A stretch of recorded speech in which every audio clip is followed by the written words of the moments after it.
somebody just got on and asked a very real question, is from an anonymous poster. Just what do you do if you're stuck in the house in a stale or loveless marriage for 30 days? And I'll just answer that. I give you my answer to that. I think you should, number one, thank God for giving you a chance to be stuck in your house in a stale and loveless marriage so that you have nothing else to do but work on it. Number two, you are the servant. If you want to lead your family, you are the servant, men. That means get busy serving your wife. I've heard it said that sex starts in the kitchen.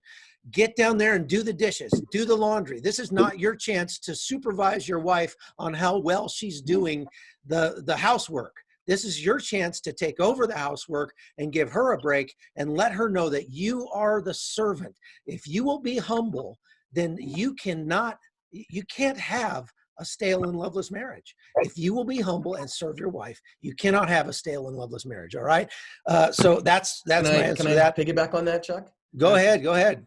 So I would add to that, don't be the martyr. Don't be the one that's like, woe is me, I'll be the servant or whatever. Use this opportunity to study your wife.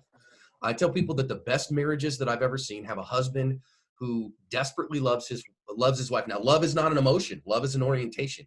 So you get this opportunity now to study this woman. You get this opportunity now to learn her, to say, what is it that makes her tick? And how can I invest in her? Now, for some women, that might be doing the dishes. For some women, my wife goes, whatever. That doesn't help my wife at all. My wife spells love Time. So that's me coming and spending time with her and learning what's going on in her world. So you get this opportunity. You say, I've got a loveless marriage. My wife doesn't like me.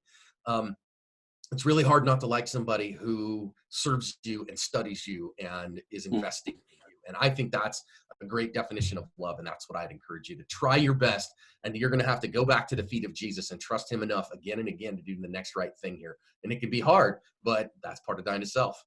I agree. You know, I think one thing that you can do is you can start asking the Holy Spirit to show you where you are being passive, because I've heard so many men, I've spoken at so many men's retreats where the guy will come up to me and describe to me that he's in this, you know, my wife hates me, my kids resent me, nobody wants to talk.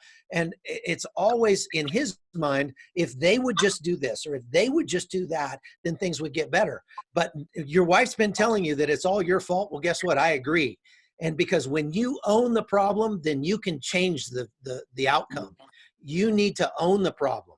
And you need to say, where am I being passive in this relationship? And how can I fix that passivity? Being a man is about tracking down the passivity in your life and tearing it out by the roots and throwing it into the fire. And when you do that, everything gets better in your life, I promise.